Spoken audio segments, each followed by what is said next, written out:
ديلنار مصطفى، عنده مباركه طويله في الامام باتجاه ايضا كلارا. على طول شوف السرعه، شوف الانطلاق، شوف القوه الهجوميه، هنا الانفراد، شوف 3 لاعبات على طول. واه هدف ثاني، شوف بمجهود فردي من منتصف الملعب بدأت جري للامام كوحده، اخترقت 3 لاعبات وراحت وجابت الهدف رقم الثاني للفريق النصر السعودي. هدفين مقابل لا شيء. الدقيقة 49 أحداث المباراة حتى الآن، يعني لغاية الآن بداية مثيرة في الشوط الثاني. هدف للنصر السعودي، 2 مقابل لا شيء.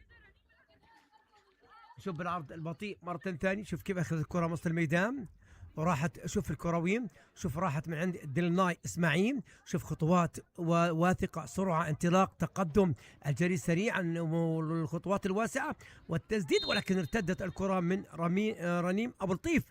هدف ثاني